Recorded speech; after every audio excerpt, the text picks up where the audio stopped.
guys, welcome to your own classes, the Edu Excel powered by Yasreli classes। एक बार फिर से आपका welcome है हमारे न्यू ई लर्निंग प्लेटफॉर्म पे।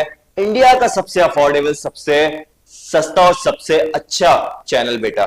सबसे अच्छा तो है लेकिन सबसे सस्ता भी है, ठीक है। सबसे सस्ते में आपको बहुत अच्छी एजुकेशन प्रोवाइड करवाता है। और ये बेटा सरप्राइज है आपका न्यू ईयर का। जी हाँ बेटा, न्यू ईयर का सरप्राइज है जो आपके रिवील होगा 31 दिसंबर को, ठीक है। और बने रहिए इसके लिए। और ये बेटा ऑफर जो है स्पेशली हमारे क्लास 10th बोर्ड्स के बच्चे हैं उनके लिए है। तो बेटा बने रहिए, बहुत ही अच्छा, बहुत ही शानदार ऑफर है आपके लिए। और बेटा इस ऑफर के अलावा, ये तो सरप्राइज है, सॉरी, ऑफर तो बेटा ये है, ऑफर ये अवेलेबल है आपके लिए। तो जितने भी हमारे ऑनलाइन कोर्सेज हैं उन सब पे बेटा आपको 24% का ऑफ मिलेगा, ठीक है। 24% तक का आपको ऑफ मिल सकता है। और इसके अलावा जितने भी हमारे ऑफलाइन कोर्सेज हैं ये 15% का ऑफ देंगे आपको इस पे, ठीक है। ये आपके ऑफर कब तक वैलिड है? 1 जनवरी तक। ओके, नेक्स्ट हमारा वाईएससी हमारा बेटा पहला वेंचर, मेन वेंचर। और इस पे भी सेम दोनों ही चीजें आपके लिए मौजूद है। आप सबसे पहले देख सकते हैं सरप्राइज, बट ये है क्लास 12th बोर्ड्स के लिए, ठीक है, जो रिवील होगा 31 दिसंबर को। और नेक्स्ट है आपको बेटा डिस्काउंट। यस, जितने भी हमारे ऑनलाइन कोर्सेज हैं और ऑफलाइन कोर्सेज हैं दोनों पे बहुत अच्छा, बहुत भारी डिस्काउंट है बेटा। जितने भी ऑनलाइन कोर्सेज हैं उस सब पे हमारा ऑफर होगा अप टू 51%। ऑलमोस्ट बेटा आधी फीस आपकी बिल्कुल खत्म, ठीक है। और जितने भी ऑफलाइन है उन पे आपके 30%। बोथ आर बिग अमाउंट बेटा, बिग फिगर, ठीक है। तो दोनों के लिए आप बने रह सकते हैं। और बेटा आज हम अपना शुरू कर रहे हैं सेकंड लेक्चर हमारे क्लास 6 आवर यूनिवर्स का।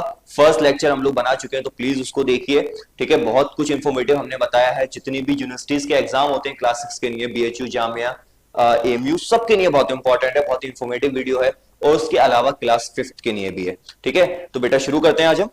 ओके गाइस, तो आज हम अपना सेकंड पार्ट शुरू कर रहे हैं। और आज जो हमारा जो टॉपिक रह गया था वो है एक्लिप्स। ओके, तो बेटा एक्लिप्स से आज हमारी सेकंड पार्ट शुरू होगा। ऑलरेडी हमारा एक पार्ट इस पे आ चुका है, तो प्लीज जिन लोगों ने नहीं देखा तो प्लीज देखिए। आपके क्लास 6 एंट्रेंस के लिए बहुत इंपॉर्टेंट है। अदरवाइज आप क्लास 5th में है और आपका रेगुलर है तो उसके लिए भी बहुत इंपॉर्टेंट है। क्लास 6 किसी भी यूनिवर्सिटी का आप एंट्रेंस दे रहे हैं, चाहे वो जामिया हो, एएमयू हो, बीएचयू हो, या कोई दूसरा एंट्रेंस एग्जाम दे रहे हैं, तो उसके लिए भी बहुत इंपॉर्टेंट है फॉर द क्लास 6। तो बेटा ऑलरेडी इस पे एक पार्ट आ चुका है और आज हम शुरू करेंगे हमारे एक्लिप्स से। ये हमारा सेकंड पार्ट है।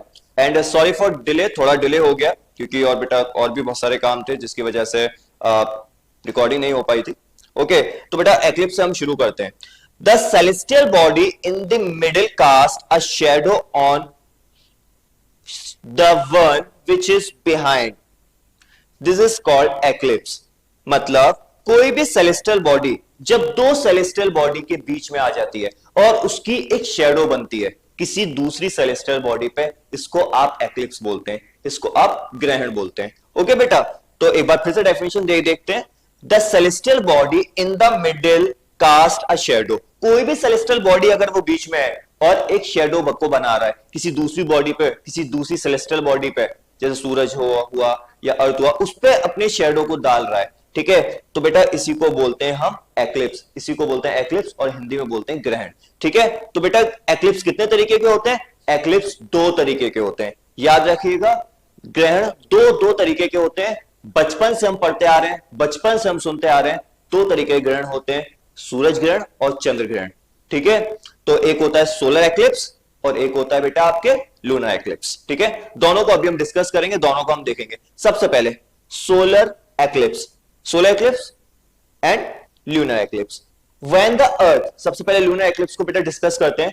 When the earth comes in between the sun and the moon, जब अर्थ आ जाता है बीच में, किसके बीच में बेटा?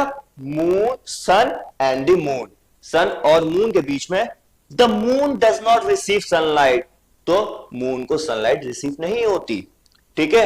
And earth cast a shadow, और अर्थ एक शैडो बनाता है ऑन द मून, मून के ऊपर, इसी को बोलते हैं हम लूनर एक्लिप्स। अभी मैंने बताया ना कि कोई भी सेलेस्टियल बॉडी जो बीच में आ जाती है वो एक शैडो बनाती है, यही बेटा ग्रहण होता है, ठीक है। एक बार फिर से इसको देखते हैं। When the earth comes in between, जब अर्थ आ जाता है बीच में सन एंड द मून, सूरज और चांद के, तो क्या होता है?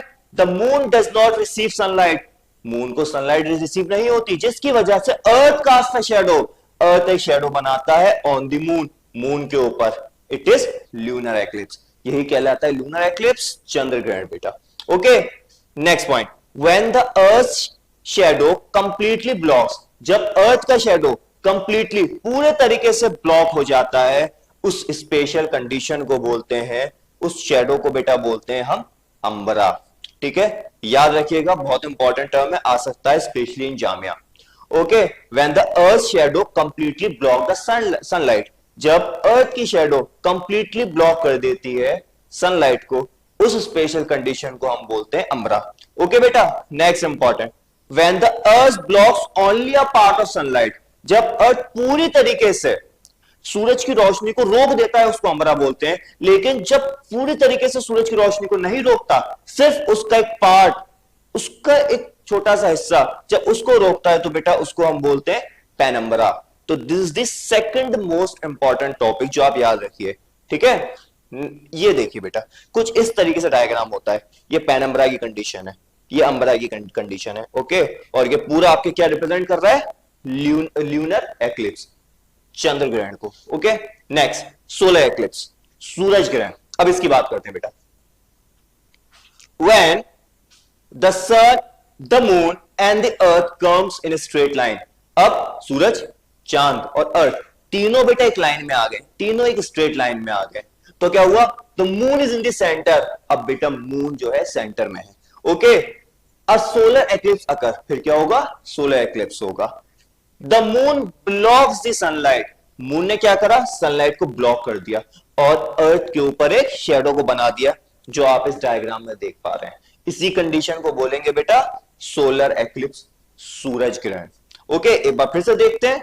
When the sun, the moon and earth comes in a straight line, जब सूरज, चांद और अर्थ, हमारी दुनिया एक स्ट्रेट लाइन में आते हैं, तो बेटा moon is in the centre, moon centre में होता है ये, और एक एक्लिप्स अकर होता है, एक ग्रहण होता है। The moon blocks the sunlight, moon जो होता है वो ब्लॉक कर देता है सनलाइट, जिसकी वजह से अर्थ के ऊपर एक शैडो पड़ती है, शैडो बनती है, उसी को आप बोलते हैं बेटा solar eclipse. Okay, next topic, movements of the earth. As we know बेटा, earth is a rotatory body, एक रोटेटरी बॉडी है, अर्थ हमेशा घूमता रहता है, रोटेट करता रहता है। ओके, अर्थ के बेटा दो तरीके के मोशन होते हैं, ये भी बहुत इंपॉर्टेंट है, याद रखिएगा। डायरेक्ट क्वेश्चन आया है, डायरेक्ट क्वेश्चन उसमें से बनते हैं, एमयू जामिया में आया है प्रीवियस ईयर पे। ठीक है, थर्ड वीडियो जब आएगी हमारी, वो पीवाईक्यू पे ही आएगी।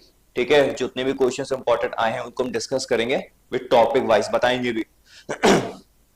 ओके, तो बेटा अर्थ के दो तरीके के मोशंस होते हैं। अर्थ एक रोटेटरी बॉडी है, घूमती हुई बॉडी है, जो हम जानते हैं। सबसे पहला होता है रोटेशन, जब अर्थ बेटा रोटेट करता है अपने ही एक्सिस पे, ठीक है, अपने ही एक्सिस पे इस तरीके से खड़े खड़े, उसी को हम बोलते हैं रोटेशन। ठीक है, दूसरा हमारा क्या होता है बेटा, जब अर्थ सूरज के, सपोज सूरज, और जब सूरज के चारों तरफ चक्कर लगाता है, उसको बोलते हैं रेवोल्यूशन। ठीक है, अब दोनों को बेटा एक बात देखते हैं हम लोग, पहले डेफिनेशन फिर डायग्राम्स के through. The spring movement of the earth on its axis, जब अर्थ स्प्रिंग करता है, घूमता है एक लट्टू की तरह अपने ही एक्सिस पे, और बेटा एक्सिस क्या होता है ये भी मैं आगे स्लाइड में आपको बताऊंगा। ठीक है, जब अर्थ अपने ही एक्सिस पे घूमता है, उसको हम बोलते हैं rotation.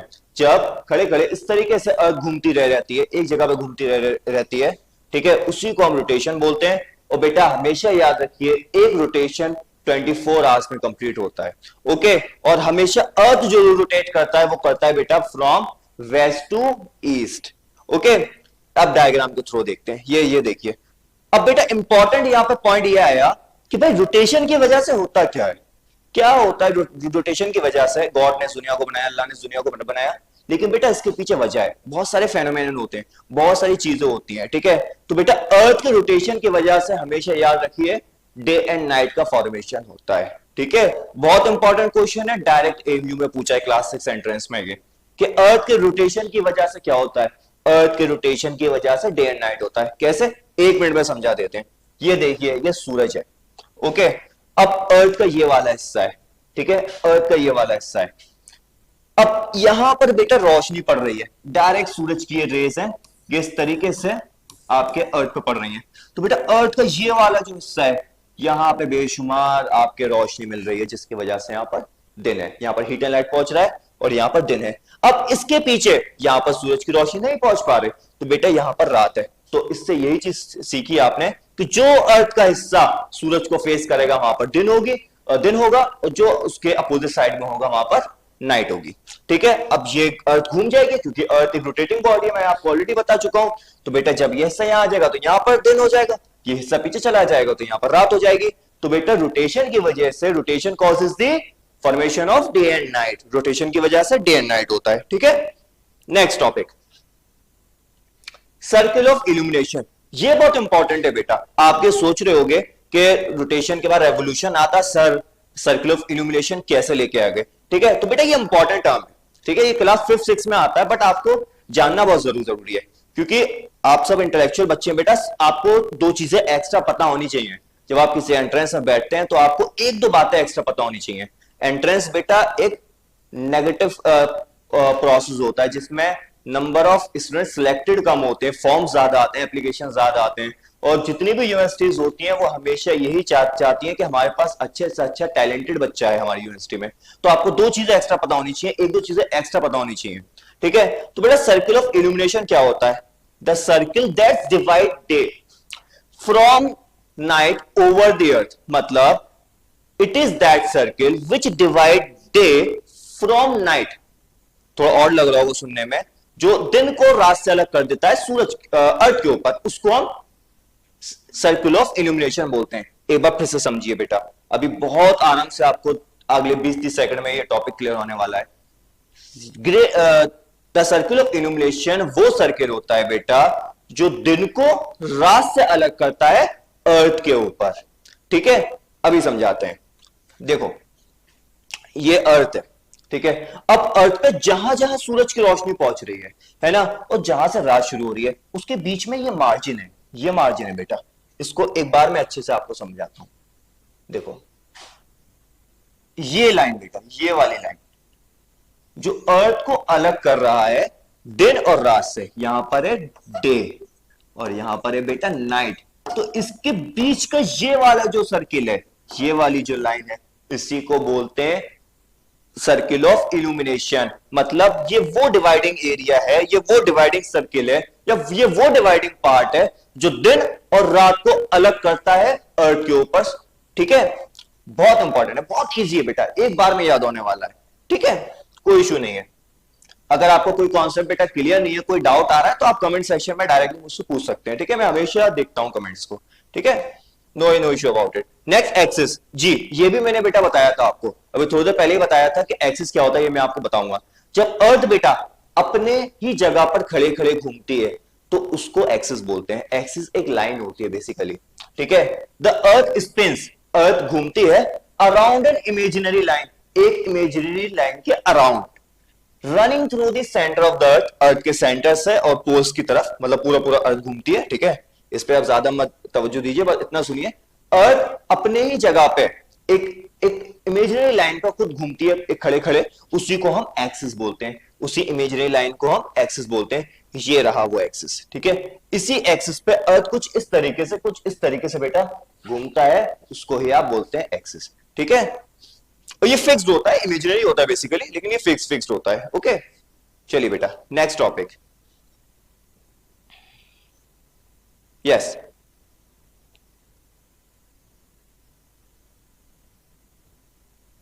revolution, the second most important movement of the earth. The movement of the earth around sun in a fixed path or orbit is called the revolution. जब बेटा अर्थ मूव करता है सूरज के चारों तरफ एक फिक्स पाथ में, या फिर आप उसको ऑर्बिट भी कह सकते हो। और ऑर्बिट बेटा किस शेप का है? ऑर्बिट एलिप्टिकल शेप का है। कभी कभार ऐसे भी क्वेश्चंस आते हैं, इन बिटवीन क्वेश्चन आ जाते हैं, लाइन में से पूछ लेता है कि भैया अर्थ जिस पाथ में, जिस रास्ते में सूरज के चक्कर लगाता है, वो जो रास्ता है उसका शेप क्या है? तो बेटा उसका एलिप्टिकल शेप है, याद रखिएगा। The movement of the earth around the sun in a fix path, जब अर्थ मूव करता है फिक्स पाथ में, फिक्स ऑर्बिट में सूरज के चारों तरफ, उसी को हम रेवोल्यूशन बेटा बोलते हैं। ओके, और जैसे मैंने बताया था आपको रोटेशन 24 आवर्स में कंप्लीट होता है, तो रेवोल्यूशन बेटा आपके 336 डेज में कंप्लीट होता है, सॉरी 365 डेज में कंप्लीट होता है। और बेटा ये भी एक्यूरेट नहीं है, इसमें भी थोड़ा सा फर्क है, मैं आपको बताता हूं, ठीक है। कंप्लीटली कंप्लीटली बेटा 365 दिन नहीं लगते, 365 दिन एंड 1/4, मतलब 6 घंटे, 365 दिन और 6 घंटे। अब ये बेटा 6 घंटे वाला हिसाब कहां से आ गया, अभी क्लियर हो जाएगा 1 मिनट में। देखो हर साल जब अर्थ सूरज के चक्कर लगाता है तो वो 365 दिन मतलब 1 साल, और उसके अलावा 6 घंटे उसको और एक्स्ट्रा लगते हैं। और ये 6 घंटे हम हर साल ऐड करते रहते हैं, हर साल इकट्ठा करते रहते हैं। तो बेटा आफ्टर 4 इयर्स हमारे पास क्या होता है, हमारे पास एक एक्स्ट्रा दिन होता है, एक्स्ट्रा डे होता है हमारे पास एक, ठीक है, एक्स्ट्रा डे। इसीलिए बेटा याद करिए हर 4 साल बाद हमारे पास क्या होता है, लीप ईयर आता है, लीप ईयर आता है। और उस लीप ईयर में क्या होता है, फेब्रुअरी 29 डेज का होता है, मतलब एक दिन बढ़ जाता है। तो बेटा यही याद रखिए, रेवोल्यूशन आपके 365 डेज और उसके अलावा ये जो 1/4 है मतलब 6 घंटे और लगते हैं। वो 6 घंटे हम 4 साल इकट्ठा करते हैं, फिर जाके हम एक नया दिन बना देते हैं फरवरी में और उसको एक नाम देते हैं लीप ईयर। ओके, बहुत इजी बेटा, आपको समझ में आ जाना चाहिए ये। ओके, तो बेटा रेवोल्यूशन जब अर्थ चक्कर लगाता है सूरज का, सूरज के कंप्लीटली एक अपने फिक्स्ड ऑर्बिट में, फिक्स्ड पाथ में, उसको हम बोलते हैं रेवोल्यूशन। ओके, चलिए नेक्स्ट, ये देखिए कुछ इस तरीके से अर्थ चक्कर लगाता है, ठीक है। अब इसमें कुछ पोजीशंस बनती है, कुछ कंडीशन बनती है। कभी ऐसा होता है कि सूरज अर्थ के बहुत पास है, ठीक है, अर्थ कह सकते हो आप, ठीक है। कुछ कभी कभी ऐसा होता है कि भैया अर्थ जो है सूरज से बहुत दूर हो गया, कुछ ऐसी पोजीशन भी बनेगी, जैसे आप इसमें देख पा रहे हैं कि ये एक ऐसी कंडीशन है जिसमें भाई अर्थ जो है सूरज से बहुत दूर है, और ये वो कंडीशन है बेटा जिसमें अर्थ बहुत पास है। तो इन कंडीशंस, इन डिस्टेंसेस को भी क्या बोलते हैं, तो ये भी बेटा आगे हम देखेंगे, ठीक है। आज बेटा हर एक कॉन्सेप्ट क्लियर होने वाला है आपका, हर एक चीज जो इंपॉर्टेंट है आपके एग्जाम पॉइंट ऑफ व्यू से, वो सब आप यहाँ पे देखने वाले हैं, सब आप यहाँ पर सीखने वाले हैं। और क्लास 5th रेगुलर के लिए भी तो बेटा बहुत कुछ आप सीखेंगे, हर एक बोर्ड के लिए इंपॉर्टेंट है ये क्लास, ठीक है। अब बेटा कुछ स्पेशल कंडीशंस बनती हैं, जैसे हमने बताया ना कि अर्थ मूव करता है सूरज के, तो बेटा उसमें कुछ स्पेशल कंडीशंस बनती है, वो देख लेते हैं। बेटा 2 टाइम तो ऐसा होता है सूरज की जो रोशनी है वो ट्रॉपिक्स पर डायरेक्ट पड़ती है। ट्रॉपिक्स क्या होते हैं, देखो बेटा ट्रॉपिक्स जो होते हैं इमेजिनरी लाइंस होती हैं, ठीक है। अर्थ पे कुछ लेटीट्यूड, लेटी हुई इस तरीके से लाइंस होती हैं, कुछ इंपॉर्टेंट लाइंस होती हैं, मैं आपको नाम बताता हूं। पहला हो गया इक्वेटर, ठीक है, दूसरा हो गया आपका ट्रॉपिक ऑफ कैंसर, तीसरा हो गया ट्रॉपिक ऑफ कैप्रिकॉर्न। तो बेटा साल में 2 मरतबा ऐसा होता है कि डायरेक्ट सनरेज पड़ती हैं आपके ट्रॉपिक्स पे।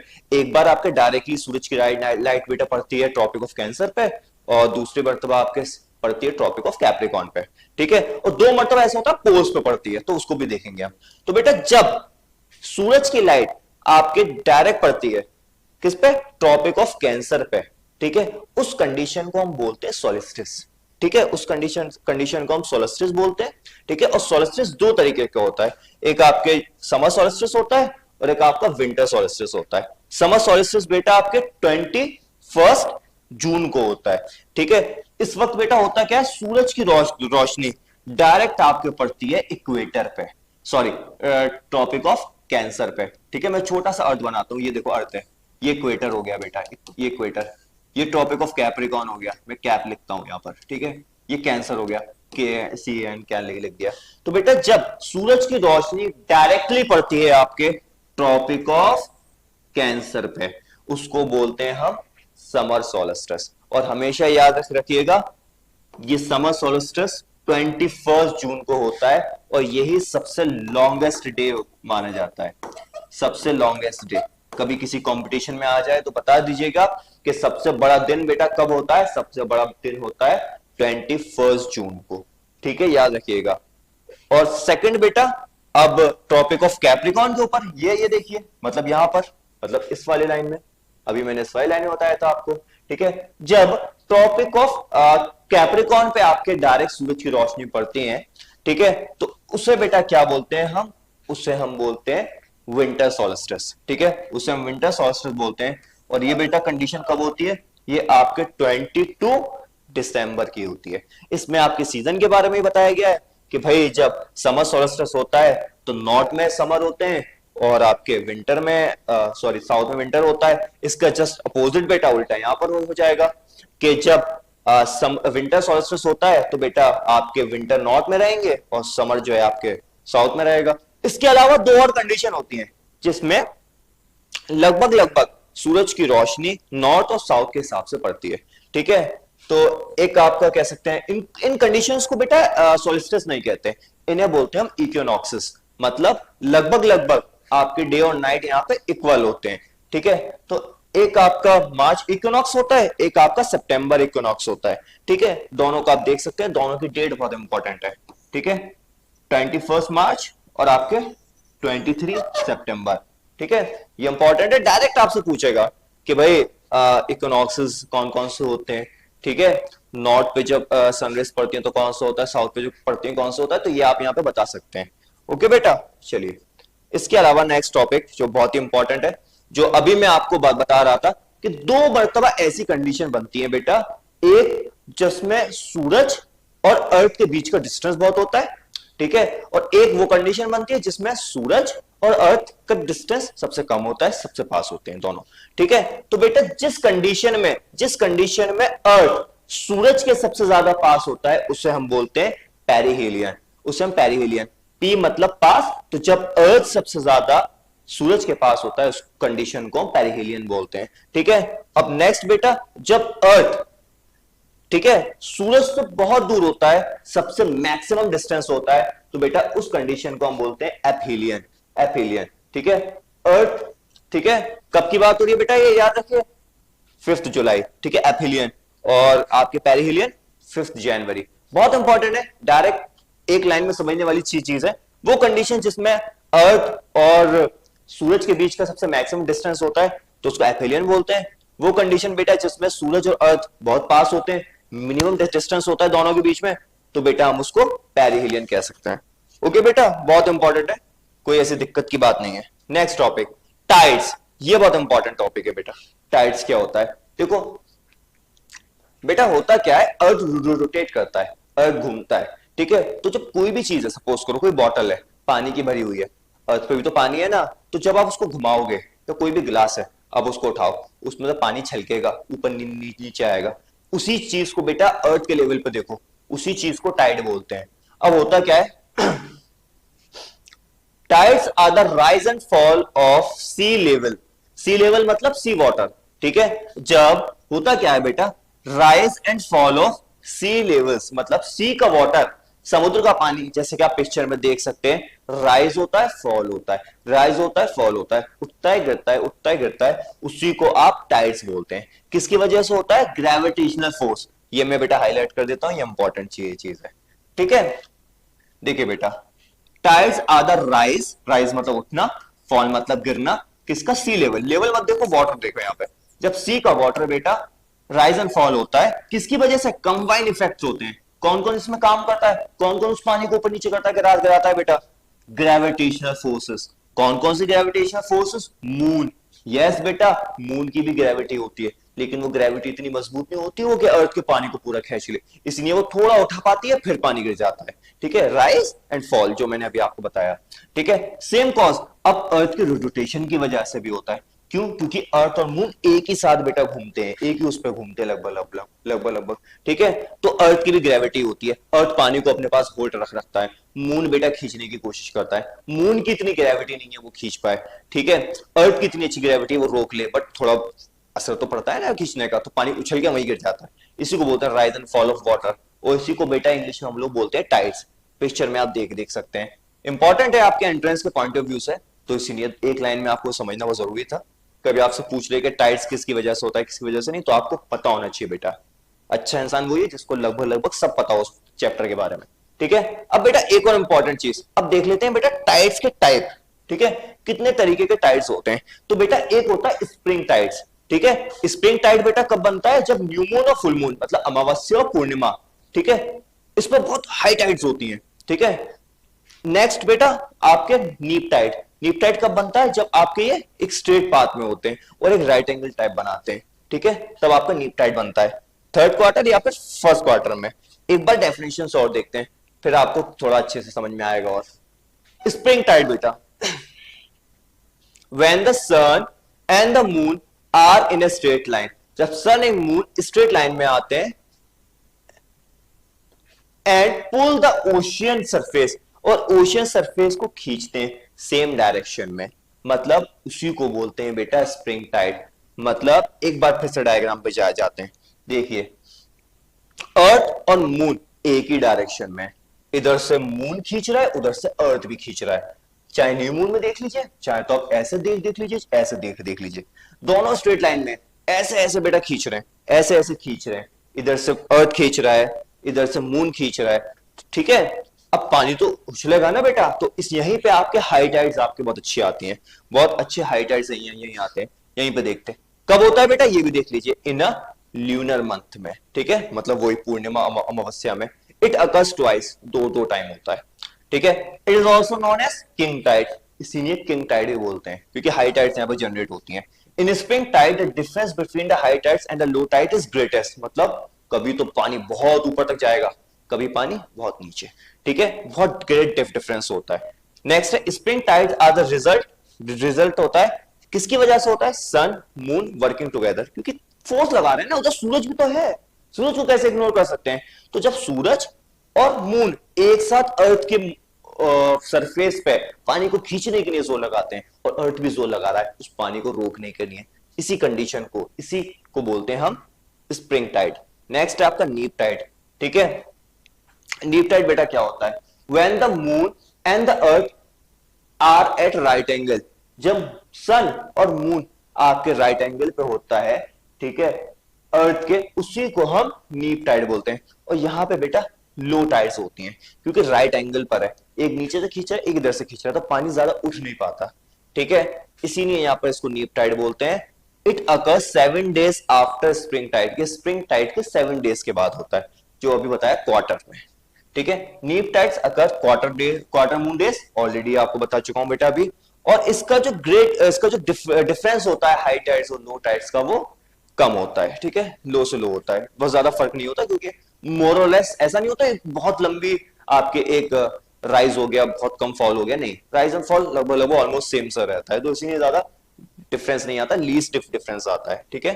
कब होता है बेटा, किसकी वजह से होता है, मून और सन जब एक साथ ईच अदर, ठीक है, एक दूसरे के अगेंस्ट में काम करते हैं, तब होता है, ओके।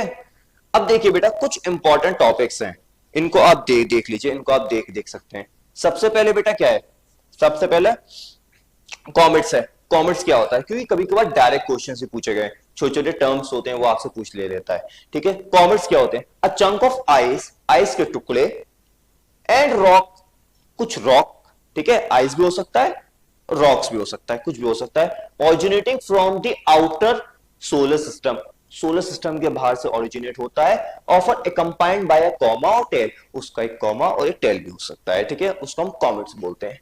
नेक्स्ट एस्ट्रॉइड, एस्ट्रॉइड बेटा क्या होता है, अ रॉक इन ऑर्बिट, अगर कोई ऑर्बिट, कोई पाथ है सर्कुलर, ठीक है, एलिप्टिकल, उसमें अगर रॉक है, जनरली कहां पाया जाता है, मेनली आपके पाया जाता है मार्स और जुपिटर के बीच में, मतलब मार्स और जुपिटर की जो बेटा वो है ऑर्बिट, उसके बीच में जब आपके कुछ रॉक्स पाए जाते हैं, उससे आप क्या बोलते हैं, उससे आप एस्ट्रॉइड्स बोलते हैं, ठीक है। अगर सोलर सिस्टम अच्छे से अवेलेबल हुआ तो मैं आपको दिखाऊंगा अभी किस बारे में बात हो रही है। यस, मार्स और जुपिटर बेटा इसमें मौजूद नहीं है, मैं आपको दिखाऊंगा जरूर बट जल्दी, ठीक है। नेक्स्ट हमारा टॉपिक है मेटेओराइट्स, ठीक है, अ space rock that is bigger than a dust grain, मतलब वो टुकड़ा रॉक का, पत्थर का, जो आपके डस्ट ग्रेन से बड़ा होता है लेकिन छोटा होता है एस्ट्रॉइड से, मतलब एस्ट्रॉइड बहुत बड़े बड़े होते हैं, ठीक है। इफ इट स्ट्राइक अर्थ, अगर वो अर्थ से स्ट्राइक करता है तो वो कहलाता है मीटियोराइट, हमेशा याद रखिएगा, ओके। मीटियोर क्या होता है, meteor the streak of light seen when a space rock enters the atmosphere. अब बेटा क्या होता है, जब कोई पत्थर आपके अर्थ के एटमॉस्फेयर में एंटर कर जाता है, ठीक है, तो उसमें फ्रिक्शन होता है, फ्रिक्शन की वजह से वो जलना शुरू हो जाता है, ठीक है, ये वही चीज दिखी है, जैसे ही अर्थ के एटमॉस्फेयर में एंटर करता है तो बेटा क्या होता है, स्टार्ट बर्निंग, स्टार्ट जलना शुरू हो जाता है, ऑल्सो नोन एज एके, मतलब also known as falling star, जलते हुआ तारा, टूटता हुआ तारा, ये भी बोलते हैं इसको, ठीक है, वो मिटियोर होता है। अब मीटियोराइट क्या होता है बेटा, ये देखो, ये तो मीटियोरॉइड था, ये मीटियोराइट है, कंफ्यूज नहीं होना दोनों में। Meteorite, if a meteor does not entirely burn up, जब मीटियोर पूरी तरीके से कंप्लीटली नहीं जलता, a piece of space rock that's land on earth, जब कंप्लीटली ना जलने की वजह से वो क्या होता है, उसमें कुछ रिमेनिंग पार्ट होता है और वो अर्थ की सरफेस पे आ जाता है, उसी को हम बोल देते हैं मीटियोराइट। ओके बेटा, ये भी क्लियर, बहुत इजी है, कोई दिक्कत की बात नहीं है। चलिए अब हम अपना नेक्स्ट टॉपिक देखते हैं। Yes, yes, satellites. अब सैटेलाइट देखेंगे। अब बेटा हमने अर्थ के बारे में बात कर ली, हमने स्पेस के बारे में बात कर ली, लेकिन वहां तक पहुंचा जाए तो कैसे पहुंचा जाए, हमने एस्ट्रोनॉट्स के बारे में भी बात करी, ठीक है। अब हम बात करेंगे सैटेलाइट्स। यस, कुछ इस तरीके की सैटेलाइट्स होती हैं, और सैटेलाइट्स बेटा मैं आपको ऑलरेडी बता चुका हूं। सैटेलाइट्स आपके वो बॉडीज होती हैं जो प्लैनेट के चक्कर लगाती हैं। ओके बेटा, इट कैन बी आर्टिफिशियल और it can be natural. Natural में जैसे मैंने आपको बताया मून, गैनीमेड, टाइटन, ठीक है, इस तरीके से आपके नेचुरल सैटेलाइट्स होती हैं, और कुछ आपके आर्टिफिशियल होती हैं, ठीक है, जैसे आर्यभट्टा, ठीक है, इनसेट, ठीक है, इस तरीके कुछ आपके आर्टिफिशियल सैटेलाइट भी होती हैं। अब उसी को हम डिस्कस करेंगे। सबसे पहले सैटेलाइट्स देखते हैं क्या होता है। Celestial body can be natural, celestial body है बेटा जो प्लेनेट के चक्कर लगाता है, नेचुरल भी हो सकता है, आर्टिफिशियल भी हो सकते हैं, और रिवॉल्व करते हैं प्लेनेट, मतलब प्लेनेट के चक्कर लगाते हैं, उन्हें हम सैटेलाइट बोलते हैं। और सैटेलाइट बेटा दो तरीके के होते हैं, नेचुरल, आर्टिफिशियल, ठीक है, जैसे मैंने आपको बताया नेचुरल में मून, गैनीमेड, टाइटन, ये सब हो सकते हैं, ठीक है, अलग अलग मून्स के नाम है बेसिकली ये। आर्टिफिशियल में आपके इनसेट 2A, आर्यभट्टा, ये भी हो सकते हैं। इसके अलावा बेटा कुछ फैक्ट है, कुछ इंपॉर्टेंट फैक्ट है, इस तरीके से जाल बनाती है सैटेलाइट्स, जो आप इस पिक्चर में आराम से देख सकते हैं। सबसे पहली चीज बेटा, Aryabhata was the first Indian satellite जिसको स्पेस में भेजा गया था 1975 में, ठीक है, बहुत इंपॉर्टेंट क्वेश्चन है आर्यभट्टा। ओके बेटा, देखो एक बार, Aryabhata is the first Indian satellite sent into space in 1975। 1975 में जिसे स्पेस में भेजा गया था इंडियन फर्स्ट सैटेलाइट जो थी आर्यभट्टा थी। उसके अलावा कार्टोसैट बेटा लॉन्च हुई थी 2008 में। ये सब आपके क्लास 5th और 6th के लिए है बेटा, एंट्रेंस के लिए बहुत इंपॉर्टेंट है, पढ़िएगा, ये ऐसे फैक्चुअल चीजें आती हैं।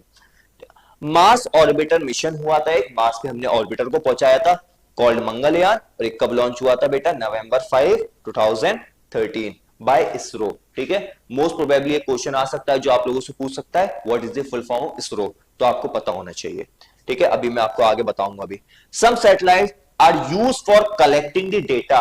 कुछ सैटेलाइट बेटा क्या करती है, डेटा को कलेक्ट करने का काम करती है, वेदर के डेटा को, मौसम के डेटा को, उन्हें हम बोलते हैं वेदर सैटेलाइट। अब कुछ सैटेलाइट्स होती हैं जो कम्युनिकेटिंग, आपके मोबाइल फोन है ना, आप बात करते हैं, आपके पापा कहीं भी रहते हैं, मम्मा कहीं रहती हैं, आपके फ्रेंड्स कहीं भी रहते हैं, आप बात करते हैं उनको, विद इन अ कॉल आप बात करते हैं, टच में आते हैं उनके, ठीक है। तो बेटा बहुत सारी सैटेलाइट्स हेल्प करती हैं कम्युनिकेशन में, मोबाइल फोन्स में, ठीक है, इंटरनेट में, टेलीविजन में, रेडियो में, ठीक है, दो बार रेडियो हो गया, सॉरी फॉर दैट, ठीक है। ये सब आपके क्या कहलाते हैं, कम्युनिकेटिंग सैटेलाइट्स कहलाती हैं। और कुछ बेटा सैटेलाइट साइंटिस्ट के थ्रोस भी होती हैं। साइंटिस्ट अपने कुछ information, special type of information और डेटा को कलेक्ट करने के लिए स्पेस में सैटेलाइट्स को छोड़ते हैं, तो वो बेटा कहलाती है साइंटिफिक सैटेलाइट्स, ठीक है, इंपॉर्टेंट है, याद रखिएगा। अब बेटा हमने मेंस के बारे में बात करी, लेकिन विमेंस भी कम नहीं है, विमेंस भी बेटा स्पेस में गई हैं, और जैसे मर्दों के साथ साथ महिलाओं ने भी स्पेस में जाकर के बहुत अच्छा नाम रोशन करा है इंडिया का। तो दो बड़े नाम आपको इसमें मिलेंगे, ठीक है, दो बड़े नाम आपको मिलेंगे, आप देख सकते हैं, सुनीता विलियम और आपको एक मिलेंगे कल्पना चावला। तो दोनों के बारे में एक एक दो इंपॉर्टेंट पॉइंट देख लेते हैं, ठीक है। सबसे पहले सुनीता विलियम, बॉर्न सितंबर 19, 1965, कहां पर, यूक्लिड ओहियो यूएसए, ठीक है, यहां पर इनका जन्म हुआ था, और यूनाइटेड स्टेट्स नेवी ऑफिसर थी बेटा ये। इसके अलावा इन्होंने दो रिकॉर्ड बनाए थे, 119 डेज स्पेस में रहे थे, और सेकंड आपका जो है आपके 321 डेज 17 आवर्स और 15 मिनट्स, ये दो बड़े रिकॉर्ड्स हैं इनके नाम। इसके अलावा went to International Space Station 9 December 2006 in space shuttle Discovery, ठीक है। नेक्स्ट है आपके कल्पना चावला। कल्पना चावला के बारे में बेटा एक दो इंपॉर्टेंट पॉइंट हम देख लेते हैं। फर्स्ट अमेरिकन इंडियन वुमेन जो आपके स्पेस में गई थी उनका नाम है कल्पना चावला। याद रखिए, डायरेक्ट क्वेश्चन आ सकता है। The first Indian women and first Indian women in space, जो स्पेस में गई थी वो है कल्पना चावला। ठीक है। इन्होंने पीएचडी की डिग्री करी थी बेटा एरोस्पेस इंजीनियर। कहां से? इंजीनियरिंग की। कहां से? University of Texas Arlington. ठीक है। बहुत मिशन करे थे इन्होंने, वेटरन थी ये अलग अलग 2 स्पेस मिशंस में, और कम से कम जो है आपके 750 आवर्स स्पेस में रही थी। तो बेटा बहुत बड़ी चीज है, ये नॉर्मल इंसान नहीं कर सकता। ठीक है। ये इंपॉर्टेंट कुछ फैक्ट बेटा जो आपके लिए काम आ सकते हैं। ठीक है। क्योंकि कुछ एडिशनल हमेशा एंट्रेंस में पूछा जाता है, कुछ एक्स्ट्रा चीजें पूछी जाती हैं, तो यही मैं आपके लिए कुछ लेकर आया हूं। सबसे पहली चीज, the study of universe means the study of universe is called the cosmology. जब यूनिवर्स की स्टडी होती है उस स्टडी को हमने क्या नाम दिया? कॉस्मोलॉजी दिया बेटा। नेक्स्ट पॉइंट है फुल फॉर्म ऑफ इसरो। जैसा मैंने अभी बताया आपसे, ये क्वेश्चन पूछा जा सकता है और ये बहुत इंपॉर्टेंट भी है। इसरो की फुल फॉर्म आपको पता होनी चाहिए, इंडियन स्पेस रिसर्च ऑर्गेनाइजेशन।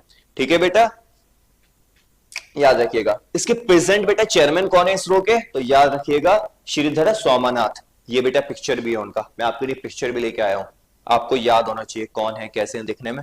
ठीक है। Present chairman of ISRO is Shridhar Somanath. Most accepted theory, वो थ्योरी जिसको सबसे अच्छा, सबसे परफेक्ट करार दिया गया है, जिसको सबसे रिलेवेंट माना गया है अर्थ के ओरिजिन के लिए, वो है बिग बैंग थ्योरी। ठीक है। किसने दी है बेटा? एडविन हबल ने। ठीक है। Next important point, next important,